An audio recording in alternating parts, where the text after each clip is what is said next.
Hello दोस्तों, कैसे हो? उम्मीद है कि आप लोग बहुत बढ़िया होंगे। तैयारी कैसी चल रही है? बढ़िया तैयारी करना, एकदम ऐसी तैयारी कर दो कि ये पेपर आपका मतलब जो सीए फाउंडेशन का पेपर होगा, मान के चलिए आखिरी पेपर है। इसके बाद आपको सीए इंटर में जाना है और फिर फाइनल में जाना है। तो जितनी जल्दी फाउंडेशन आप क्लियर करोगे, उतनी जल्दी आप सीए इंटर में जाओगे, उतनी जल्दी सीए बनोगे। तो सीए फाउंडेशन की प्रिपरेशन आपकी अच्छी चल रही होगी। अगर आपको लगता है कुछ कमी है, तो ये वीडियो आपके सपोर्ट के लिए है। इस वीडियो में मैं थ्योरी पोर्शन को डिस्कस करूंगा, क्योंकि थ्योरी को आप कम मत आकिएगा। जो सीए फाइनल के सीए फाउंडेशन के अकाउंट के पेपर में कभी 20 से लेकर 25 नंबर तक की थ्योरी आ जाती है। पहला क्वेश्चन जो मैंडेटरी होता है, उसमें तो थ्योरी होती ही होती है। और बीच में भी कुछ क्वेश्चन होते हैं जिसमें सब पार्ट बन के ये थ्योरी का आ जाता है क्वेश्चन। और अगर आपको ऐसा लगता है कि वो जो सब पार्ट बन के थ्योरी का आ रहा है, तो आप उस क्वेश्चन को छोड़ने की कोशिश करते हैं, पर ये बिल्कुल गलत फहमी है आपकी। उसे आप करिए। थ्योरी बहुत ईजी है, बस आपको समझना है। क्योंकि ये 20 से 25 नंबर आपके मिल जाएंगे अगर थ्योरी आपकी स्ट्रांग हो गई। और एक चीज है ना कि जब अगर कोई बिल्डिंग बनानी है, तो फाउंडेशन तो मजबूत करना पड़ेगा। और थियोरी समझ लो आपका फाउंडेशन है, आपका बेसिक क्लियर हो जाएगा। तो आगे की जब सीए इंटर की अकाउंटिंग आप पढ़ोगे, सीए फाइनल की पढ़ोगे, तो ईजी लगने लगेगी। तो इस थ्योरी पोर्शन को मैं बहुत इंटरेस्टिंग बना दूंगा, बिल्कुल सिंपल करवाऊंगा। इसके अंदर हम क्वेश्चन भी डिस्कस करेंगे। इसके अंदर हम प्रैक्टिकल भी है, थ्योरी के अंदर कुछ प्रैक्टिकल पोर्शन है, वो भी डिस्कस करेंगे हम। और साथ के साथ जो कंटेंट है इसका, वो भी हम डिस्कस करेंगे। तो आपको कुल मिला के बस ये जो वीडियो आप देखोगे, चैप्टर नंबर 1 आपका थ्योरी का पूरा हो जाएगा। चैप्टर नंबर 1 हो जाएगा अपना। मुश्किल से मुश्किल 30 से 35 मिनट लगेंगे, इसके अंदर सारी चीजें हो जाएंगी। जैसे मैं बता दूं कि ये जो चैप्टर नंबर 1 है ना, इसके अंदर प्रोसेस ऑफ अकाउंटिंग है, ऑब्जेक्टिव ऑफ अकाउंटिंग है, फंक्शन ऑफ अकाउंटिंग है। बहुत इजी है, ऐसा कुछ नहीं है। अगर आपने 12वीं क्लास की बिजनेस स्टडी की बुक पढ़ी होगी, उसके अंदर भी होता है ना, process of planning, process of controlling, ये सारी चीजें आपने पढ़ी होंगी। तो बिल्कुल ऐसे ही है, यहाँ पे 3-4 चीजें बस, वो एक बार आप पढ़ लोगे, तो आपको बहुत ईजी लगने लग जाएगा। और मुश्किल से मुश्किल 30 से 35 मिनट लगेंगे ये समझने में।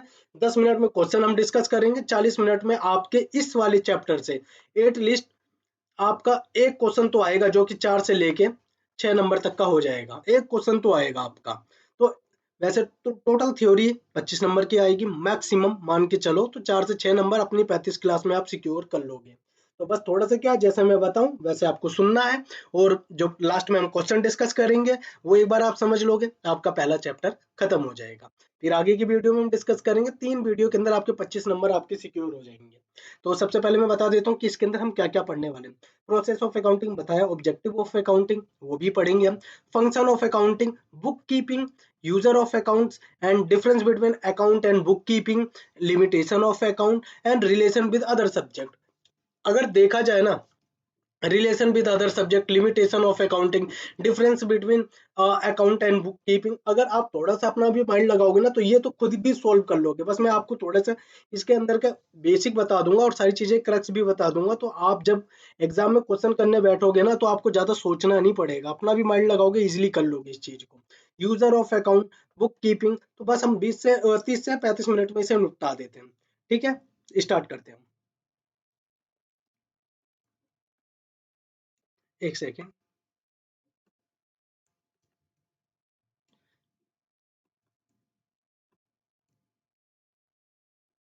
ये प्रोसेस ऑफ अकाउंट,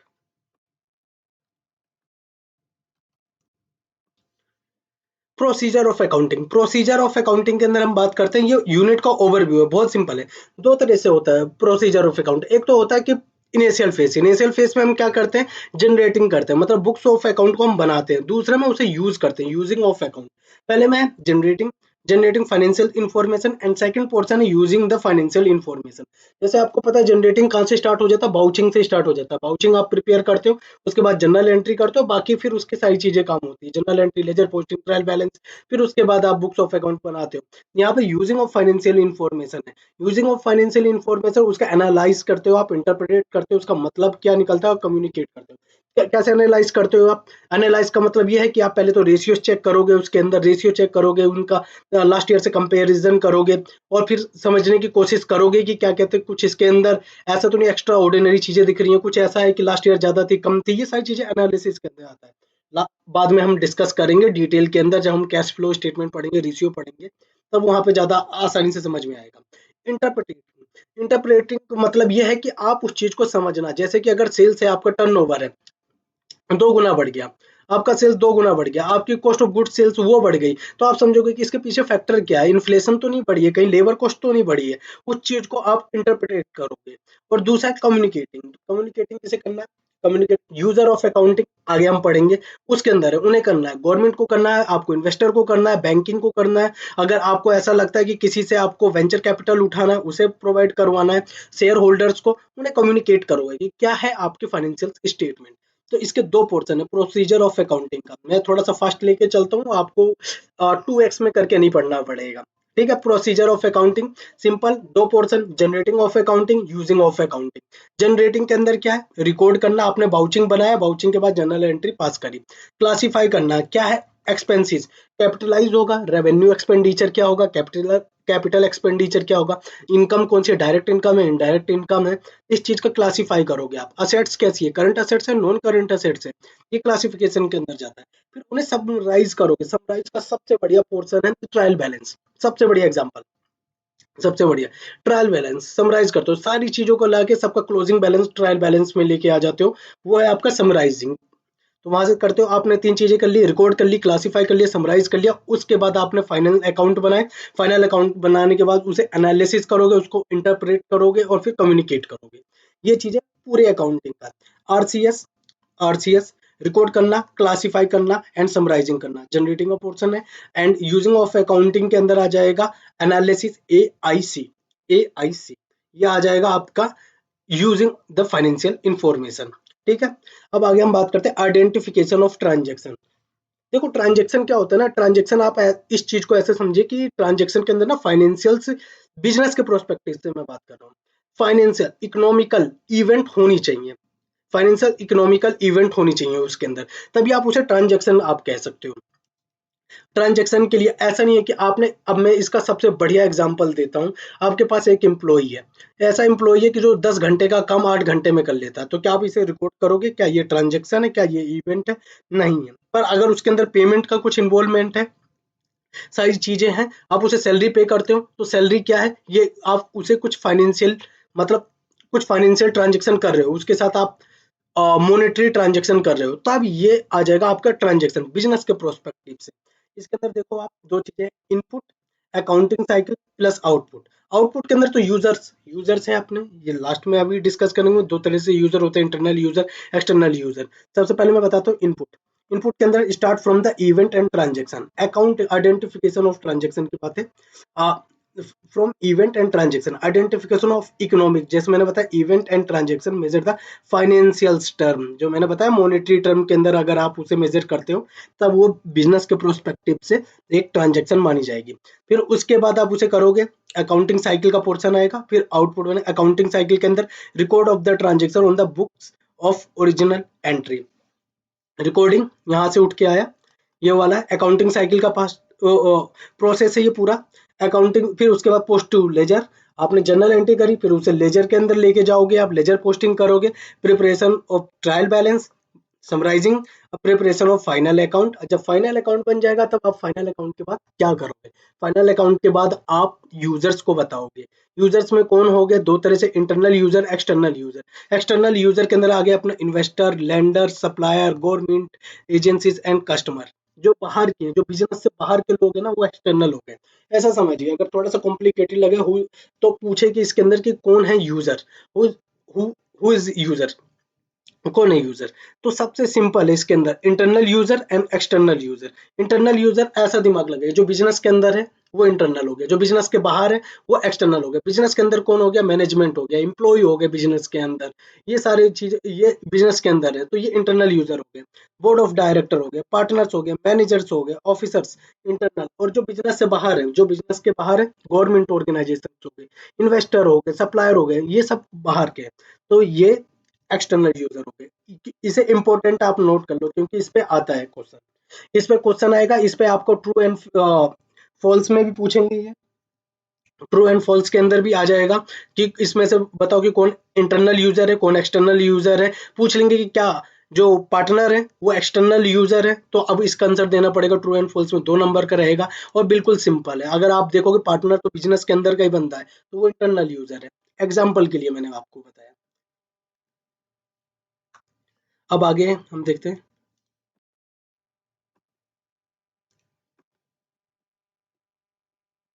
इंट्रोडक्शन। ये इंट्रोडक्शन, यहाँ पे ट्रांजैक्शन की पूरी डिटेल है। Transaction and event, transaction is used to the mean a business performance of an act an agreement, while event is used to mean a happening। इन दोनों में difference, event and transaction. Transaction business performance of an act, performance on act and agreement. ये event है happening as a consequence of transaction as a result. मतलब event and transaction both are related अगर देखा जाए तो। पर यह है कि ट्रांजैक्शन थोड़ी सी वाइड हो जाएगी, ट्रांजैक्शन आपके बिजनेस के टर्म में होगी, और इवेंट का है कि कुछ चीज हैपनिंग होना। अब वो इवेंट कुछ भी हो सकता है। ट्रांजैक्शन हम रिकॉर्ड करते हैं, इवेंट और ट्रांजैक्शन दोनों होती है, पर इवेंट में वो होता है जिसके अंदर मॉनेटरी टर्म इन्वॉल्वमेंट है।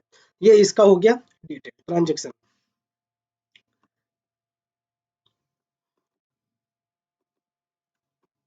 ज़्यादा टाइम नहीं लगेगा, हम सीधा जो मेन है वो मीनिंग ऑफ अकाउंटिंग।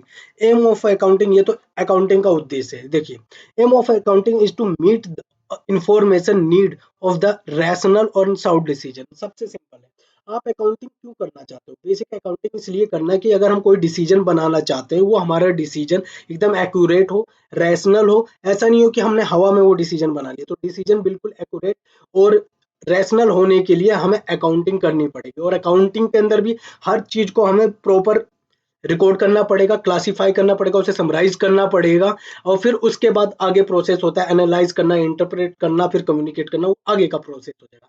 तो एम ऑफ अकाउंटिंग ये है कि अपना कि हम जो भी डिसीजन लेंगे वो रैशनल होना चाहिए, एक्यूरेट होना चाहिए। तो उसके लिए हम अकाउंटिंग करते हैं। एंड सबसे simple, accounting is the language of business. यहाँ पे इन्होंने कह रखा है accounting is a language of business.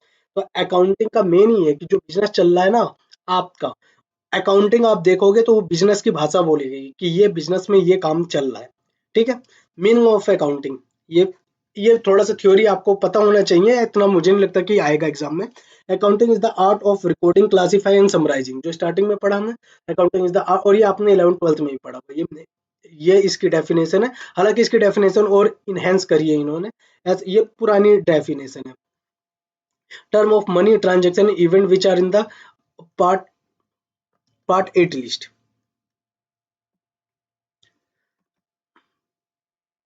अब हम जो इसका मेजर है ना, मैं वही आपको अभी बताऊंगा। ये the monetary measurement for event and transaction, ये तो है ही है, इसमें से इतना कुछ आएगा नहीं। और ये भी है the accounting the process of identifying, ये बेसिकली क्या है, अकाउंटिंग की डेफिनेशन है। इतना इतना इस चैप्टर से ये वाला ज्यादा पोर्शन इंपॉर्टेंट नहीं है। ये procedure aspect of accounting, generating financial information, using the financial information. Starting में हमने पढ़ा जनरेटिंग के लिए क्या करोगे, क्लासिफाई करोगे, रिकॉर्ड करोगे, समराइज करोगे। यूजिंग के लिए क्या करना है, इंटरप्रेट करना है, कम्युनिकेट करना है, उसे एनालाइज करना है। ये प्रोसीजरल एस्पेक्ट ऑफ अकाउंटिंग, इसे आप थोड़ा सा मार्क कर लो कि पता होना चाहिए। ऐसा कोई इतना ज्यादा इंपॉर्टेंट नहीं है। जनरेटिंग और फाइनेंशियल इन्फॉर्मेशन पढ़ा था, रिकॉर्डिंग करना, बाउचिंग से लेके फिर उसके बाद जर्नल एंट्री पास करना, लेजर में लेके जाना, क्लासिफाइंग करना। आपको इसे क्लासिफाई करने का मतलब ये है कि बेसिकली कौन सा है डायरेक्ट एक्सपेंस है, कौन इनडायरेक्ट एक्सपेंस है, और उसके अंदर भी क्लासिफाई करना है आपको कि क्या कहते हैं, direct income, indirect income, current है, नॉन करंट है। ये सारी चीजें ना क्लासिफाइंग के अंदर आ जाएंगी। तो ये थ्योरी का पोर्शन है, इतना तो आप लिख लोगे। पर ये आपको पता होना चाहिए कि जनरेटिंग फाइनेंशियल इंफॉर्मेशन में क्या आता है, रिकॉर्डिंग, क्लासिफाइंग, समराइजिंग, ये तीन चीजें हैं।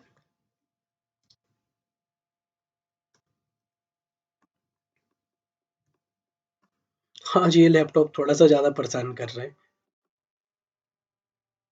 Communicating, using the financial information बता दिया था, यूजिंग द इंटरनल और एक्सटर्नल, ये दोनों होते हैं। इवेल्यूएशन ऑफ अकाउंटिंग, देखो ये थोड़ा सा आपको पता होना चाहिए। पहले तो एक हिस्ट्री की बात बताता हूँ।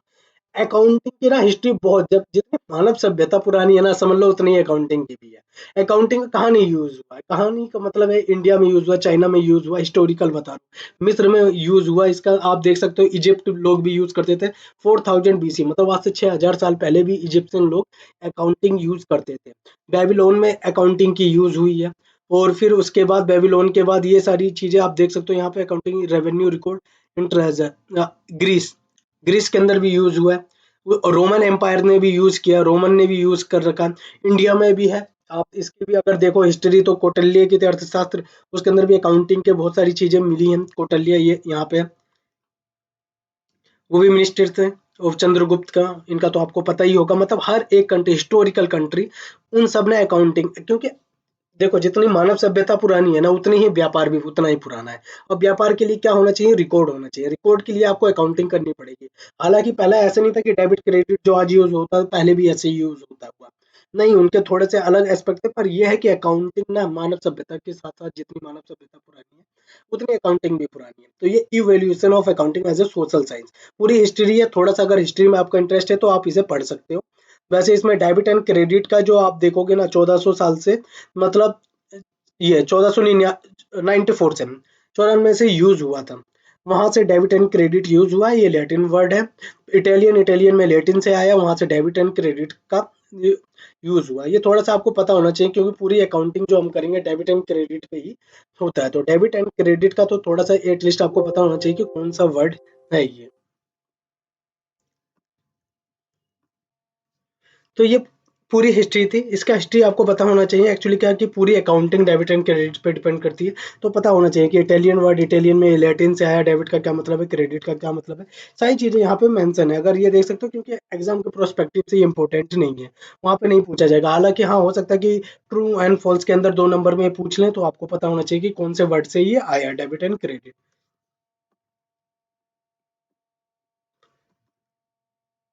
ये सारी अब मैं बताता हूँ कि देखो पहले अकाउंटिंग का ना इवोल्यूशन कैसे हुआ है।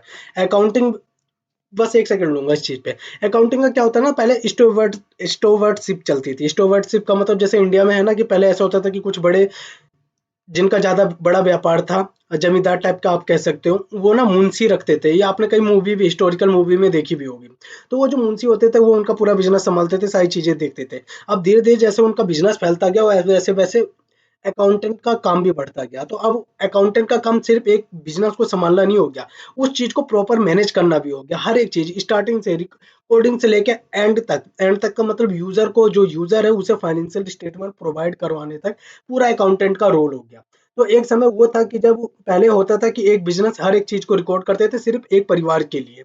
अब धीरे धीरे ये बिजनेस में हो गया, क्योंकि पहले परिवार ही बिजनेस करते थे, अब बिजनेस फैल गया।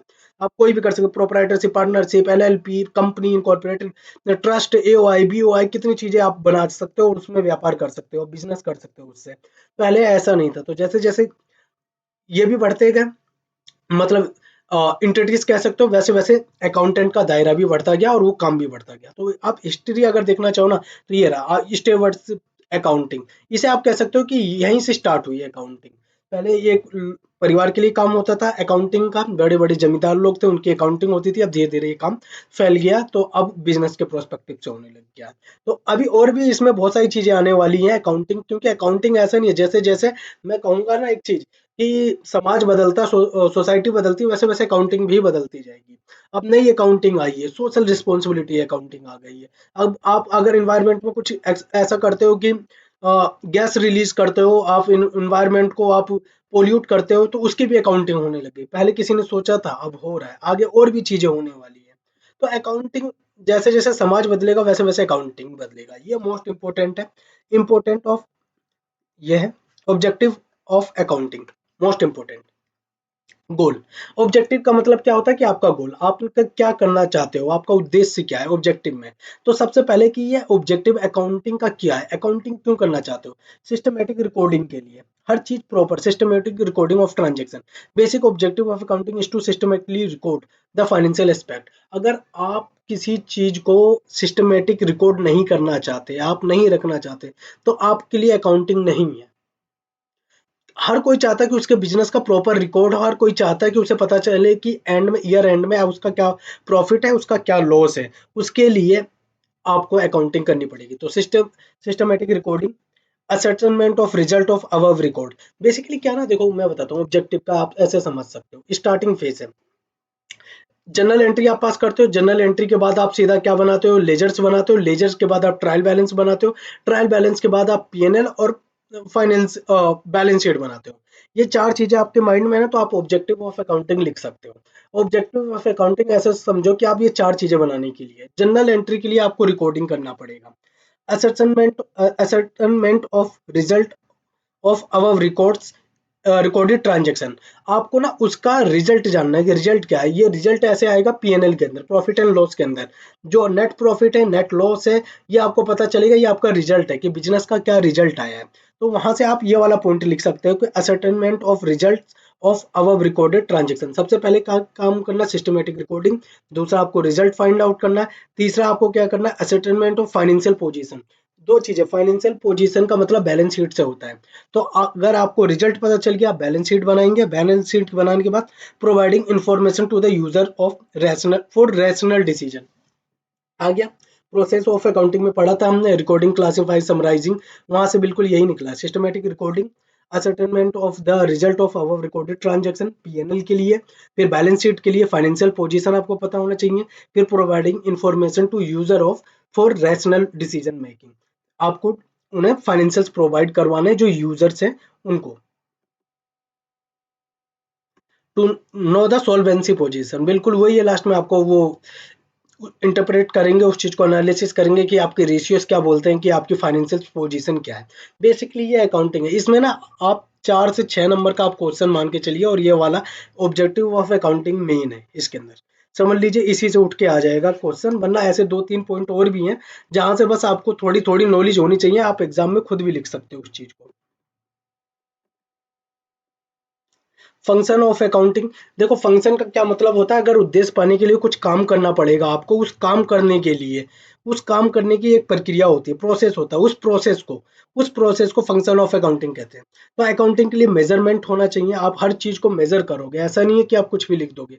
Measurement, accounting measures past performance of business entities and depict the current financial position. Measurement, accounting क्या है, जो हिस्टोरिकल इवेंट हुए, जितने हिस्टोरिकल ट्रांजैक्शन हुए, मतलब आपका जो पिछले साल में जो भी हुआ है, उस चीज की आपने रिकॉर्डिंग करी है, वो आपके ना पास्ट परफॉर्मेंस, आपके इंटिटी के पास्ट परफॉर्मेंस को दिखाएगा। और इसी के बेस पे आप करंट फाइनेंशियल पोजीशन आप जज कर पाओगे कि आपका फाइनेंशियल से रिजल्ट क्या है, पीएनएल, आपके फाइनेंशियल पोजीशन क्या है, बैलेंस शीट क्या आ रहा है।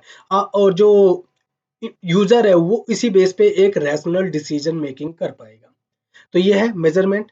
फोरकास्टिंग, आपकी इस बार की सेल्स मान के चलते हैं कि 2 गुना पिछले साल से बढ़ गई है, तो उम्मीद है कि अगले साल भी कुछ ना कुछ ग्रोथ होगी।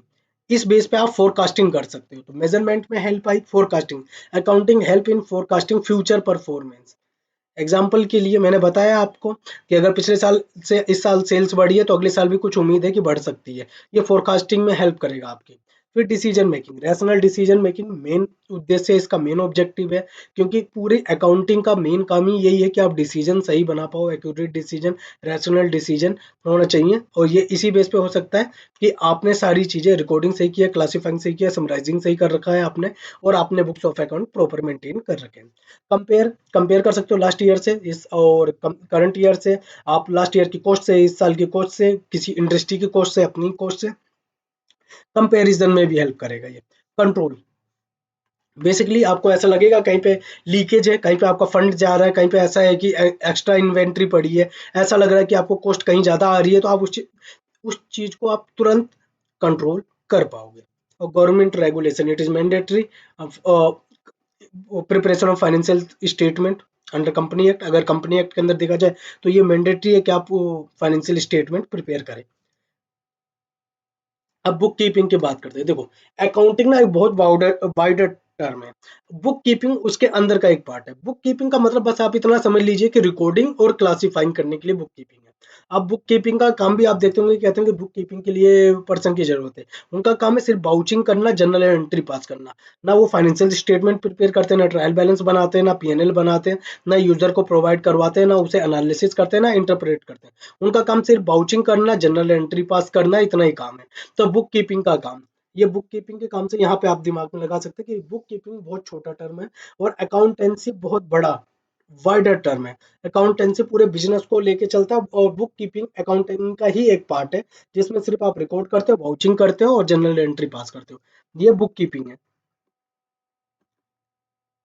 बुक कीपिंग रिकॉर्डिंग है सिर्फ financial statement, PNL and balance sheet. Financial statement के अंदर पीएनएल आ जाएगा और बैलेंस शीट आ जाएगा सिर्फ, और बुक कीपिंग में सिर्फ रिकॉर्डिंग है। Book keeping also required suitable classification of, बिल्कुल वही, जब रिकॉर्ड करोगे तो क्लासीफाई तो करना पड़ेगा उसे। तो this also the determine with reference to the requirement of financial statement. Objective of bookkeeping: complete recording of transaction, ascertainment of financial effect on the business. Only recording of the, ये अगर आपको पता चल गया बुक का मतलब recording करना है और वो फाइनेंशियल स्टेटमेंट पे उसका क्या इफेक्ट जाएगा इतना पता होना चाहिए। ऐसा नहीं है कि एक्सपेंस को आप इनकम में बुक कर रहे हो, इनकम को एक्सपेंस में बुक कर रहे हो तो पता चल जाएगा ना बैलेंस शीट पे पीएनएल पे क्या इम्पैक्ट जाएगा, सारी चीजें बेकार हो जाएंगी। तो बुक कीपिंग नैरो टर्म है और अकाउंटेंसी वाइडर टर्म है। यह है distinct between book keeping and accountancy, important है, ये आ सकता है। तो एक बार इस पे हम डिटेल में डिस्कस कर लेते हैं।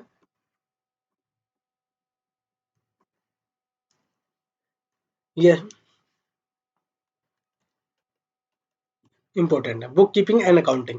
ये account it is a process of concern with the recording of transaction, जैसे मैंने आपको बताया। और ये with summarising of the record transaction, process concern with summarising of the recorded transaction. यहाँ पे रिकॉर्ड हुआ उसे अब अकाउंटिंग के अंदर उसे समराइज करेंगे। समराइज का मतलब ट्रायल बैलेंस, समझ के ट्रायल बैलेंस से पहले की जितने भी काम होते हैं वो बुक कीपिंग में आएगा, ट्रायल बैलेंस के जो भी काम होंगे वो अकाउंटिंग के अंदर आएगा।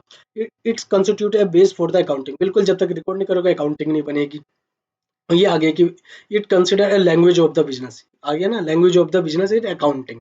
Financial statement do not form part of the process. Financial statement क्योंकि रिकॉर्ड कर रहे हो यहाँ पे, आप फाइनेंशियल स्टेटमेंट नहीं बना रहे हो, पर रिकॉर्ड करने के बाद जो काम होगा उसके बाद आप फाइनेंशियल स्टेटमेंट बनाओगे वो उस चीज के अंदर आएगा। तो इसे आप इंपॉर्टेंट नोट करके चलो, ये चीज पता होनी चाहिए। मैंने आपको एक माइंड में ये चीज को बता दिया है कि बुक कीपिंग नैरो टर्म है और अकाउंटिंग वाइडर टर्म है, पहला। दूसरा, बुक कीपिंग सिर्फ रिकॉर्डिंग को लेके है, रिकॉर्डिंग के बाद होने वाले जो भी काम है वो अकाउंटिंग के अंदर आएंगे। तीसरा, बुक कीपिंग एक बेस देता है अकाउंटिंग के लिए, उसके बाद अकाउंटिंग का काम चालू होता है। तीन चीजें आपके दिमाग में बैठ गई, आप इसे लिख दोगे। और भी है इसके अंदर, वैसे देयर इज नो सब field of the book keeping. Book keeping का कोई सब फील्ड नहीं है, पर अकाउंटिंग को बहुत सारे सब फील्ड है, मैनेजमेंट अकाउंटिंग और फिर कॉस्ट अकाउंटिंग, फाइनेंशियल अकाउंटिंग, बहुत सारी चीजें जो कि इसके अंदर आती हैं। इस चीज को आप नोट कर लो, ये थोड़ा इंपॉर्टेंट है, यहाँ पे देख सकते हो आप। बुक कीपिंग ये है, बुक कीपिंग छोटा है, फिर उसके बाद अकाउंटिंग होगा और अकाउंटेंसी उससे भी बड़ा है। तो हम जो पढ़ेंगे वो अकाउंटेंसी पढ़ रहे हैं हम। बुक कीपिंग स्टार्टिंग फेज है इसके लिए।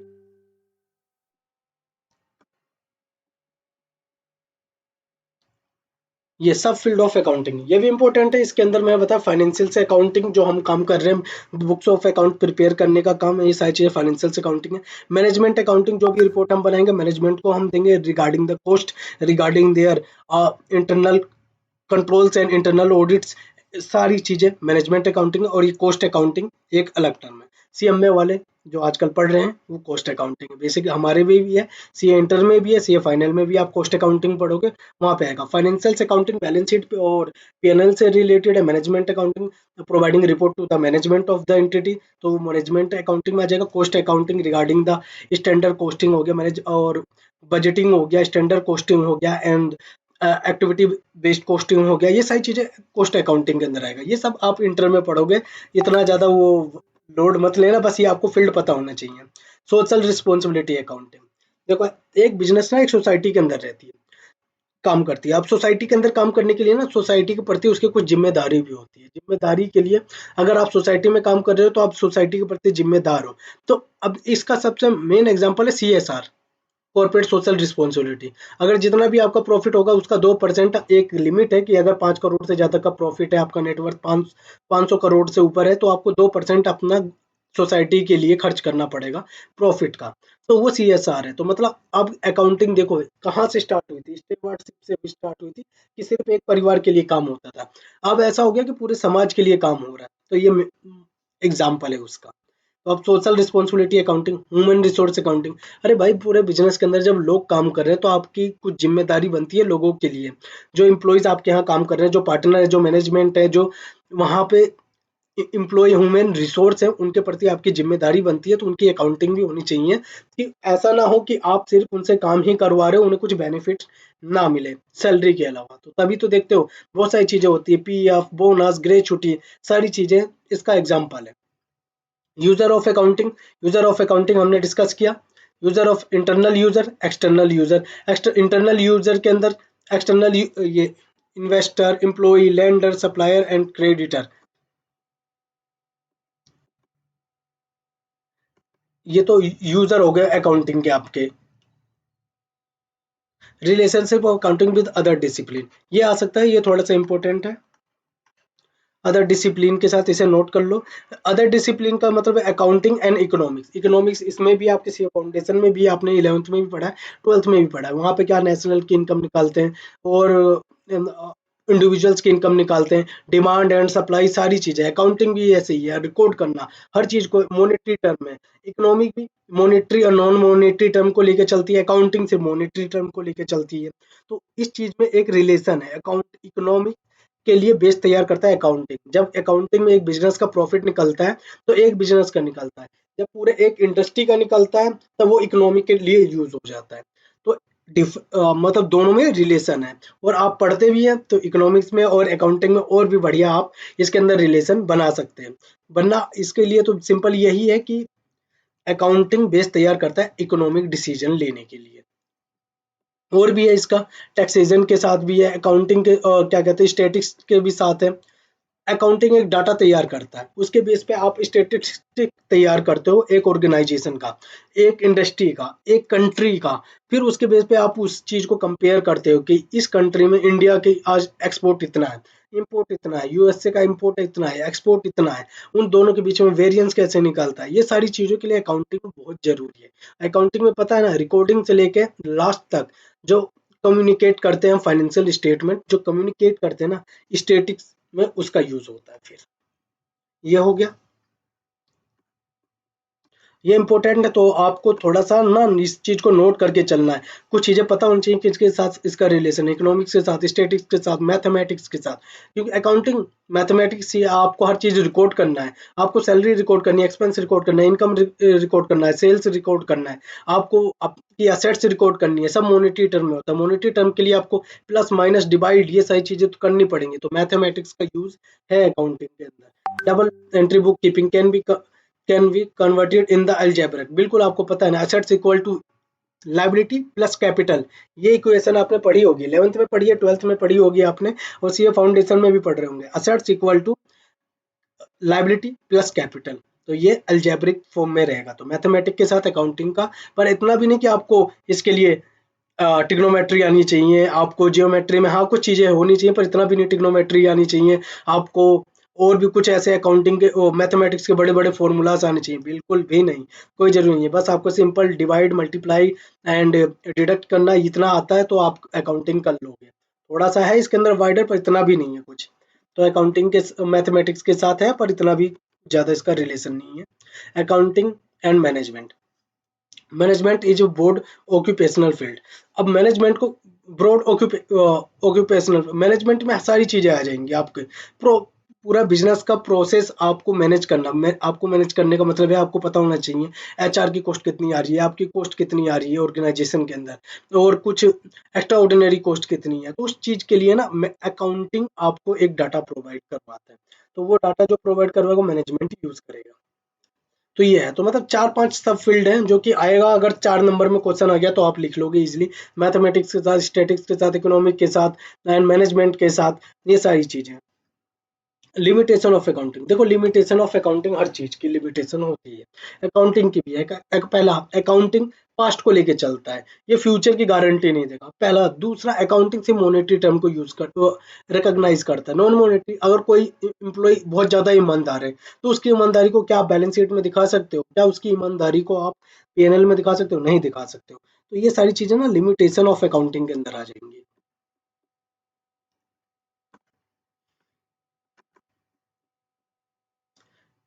There is occasional when accounting principles भी एक दूसरे से कॉन्फ्लिक्ट करते रहते हैं।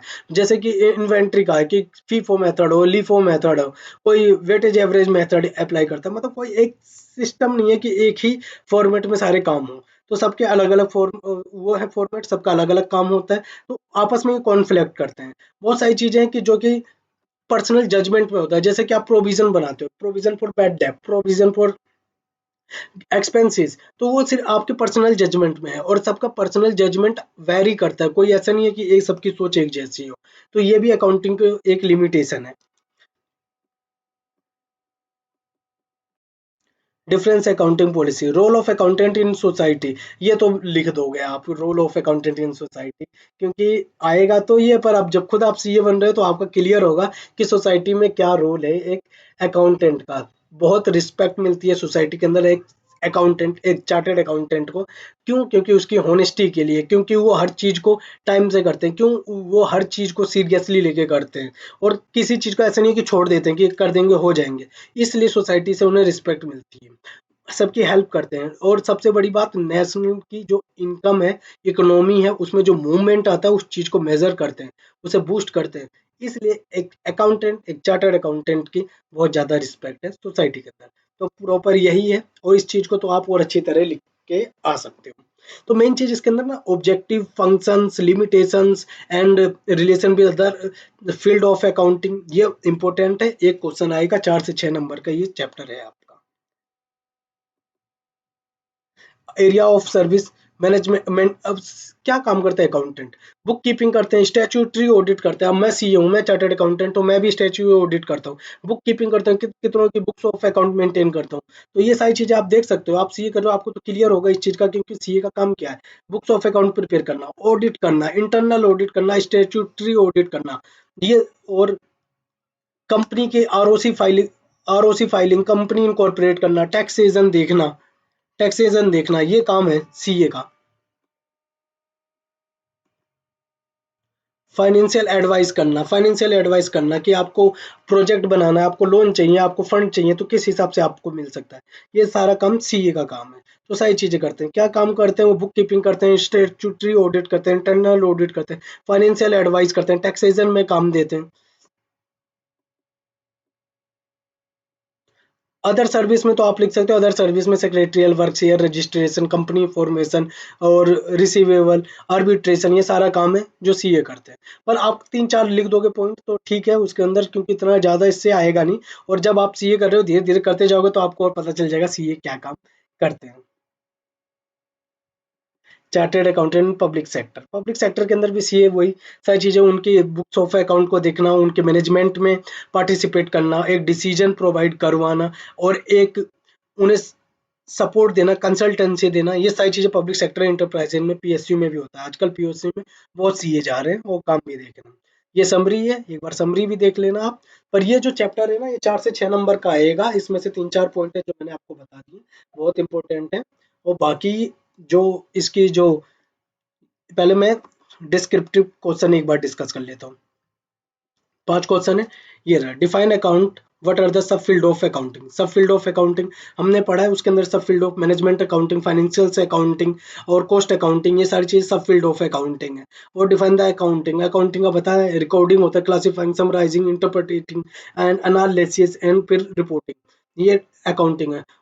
Who are the users of accounting information, who are the users कौन है अकाउंटिंग के? Internal users and external users, ये यूजर्स हो गए। अब उसमें भी लिख सकते हो आप, इंटरनल में क्या आता है, एक्सटर्नल में क्या आता है, ये आपको मैंने बता दिया है। Discuss briefly the relationship of accounting with economics के साथ क्या है, स्टेटिस्टिक्स के साथ क्या, लॉ के साथ क्या है। सबके लिए अकाउंटिंग एक बेस तैयार करता है, एक बेस तैयार करता है सबके लिए।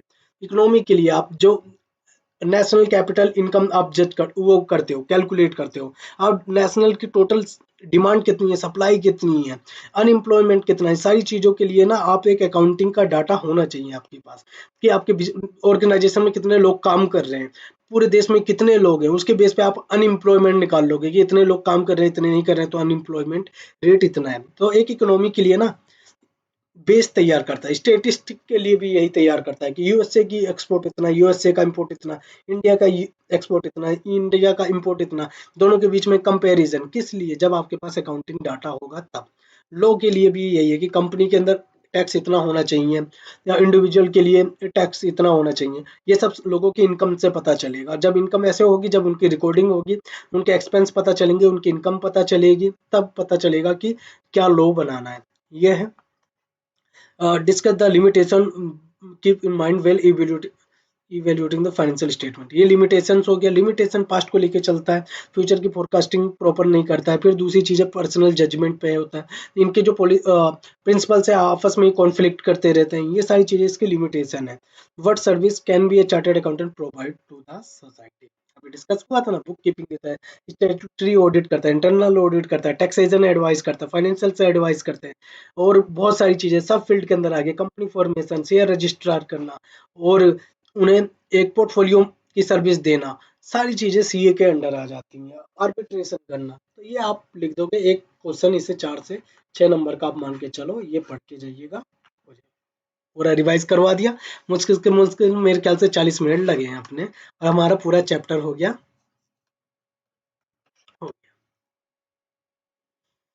ठीक है, तो मिलते हैं अगले वीडियो के अंदर। हमें ये पूरी अकाउंटिंग खत्म करनी है, 25 नंबर सिक्योर करने हैं, फिर अगले चैप्टर पे आते हैं। तो अगर आपको वीडियो सही लगी, आपका कुछ सुझाव है कि वीडियो में सुधार भी कर सकते हैं हम, तो ज़रूर बताइएगा, वीडियो को उसी हिसाब से करेंगे, क्योंकि मेरा जो मोटिव है आपको सपोर्ट प्रोवाइड करवाना, कि ये जो सीए फाउंडेशन का एग्ज़ाम है, आपका आखिरी एग्ज़ाम होना चाहिए, इसके बाद आप सीए इंटर में पहुंच जाएं। तो मिलते हैं नेक्स्ट वीडियो में। Thank you.